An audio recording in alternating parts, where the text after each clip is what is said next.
Hello guys, ఎలా ఉన్నారు అందరూ? Welcome back to my channel Telugu అమ్మాయి భవ్య. అయితే మనకి ఫెస్టివల్ టైంలో నైవేద్యాలు చేయడానికి చాలా టైం పట్టేస్తుంది కదా. ఫాస్ట్ గా ఒక 10-15 మినిట్స్ లో అయిపోయి ఒక నైవేద్యం అవుతుంది. అదే అటుకుల చక్కెర పొంగలి. ముందుగా ఒక కప్పు అటుకుల్ని తీసుకొని ఒకసారి వాటర్ లో వాష్ చేసుకుంటే సరిపోతుంది. ఇప్పుడు స్టవ్ ఆన్ చేసుకొని ప్యాన్ పెట్టుకొని కొంచెం గీ అయితే యాడ్ చేసుకుందాం. నెయ్యి కొంచెం వేడయ్యాక డ్రై ఫ్రూట్స్ అనేది యాడ్ చేసుకొని లో ఫ్లేమ్ లోనే ఇలా ఫ్రై చేసుకుందాం. కొద్దిగా కలర్ చేంజ్ అయిన తర్వాత దీన్ని తీసుకొని పక్కన పెట్టుకుందాం. ఇప్పుడు చిన్న బౌల్తో పెసరపప్పు అనేది తీసుకుందాం. దీన్ని నీట్గా వాష్ చేసుకొని ఒక కప్పుకి 2 కప్పుల వాటర్ అనేది పోసుకొని మనం మెత్తగా ఉడికించుకుందాం.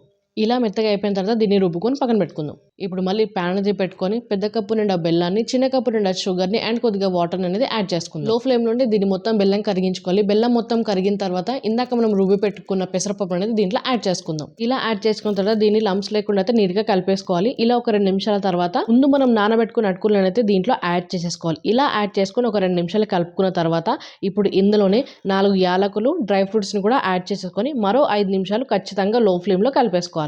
5 మినిట్స్ తర్వాత ఇది మొత్తం వాటర్ అనేది అబ్జర్వ్ చేసుకుని దగ్గర పడుతుంది. అంతే, మనం స్టవ్ ఆఫ్ చేసుకోవాలి. అంతే, అయిపోయింది. ఎంతో సింపుల్ గా అయిపోయి అటుకుల చక్కెర పొంగల్ అయితే రెడీ అయిపోయింది. సో మీరు తప్పకుండా ట్రై చేయండి. అంతవరకు నా వీడియోని లైక్ చేయండి, కామెంట్ చేయండి, షేర్ చేయండి అండ్ మరిన్ని రెసిపీస్ గురించి నా ఛానల్ సబ్స్క్రైబ్ చేసుకోండి. మీ తెలుగు అమ్మాయి భవ్య.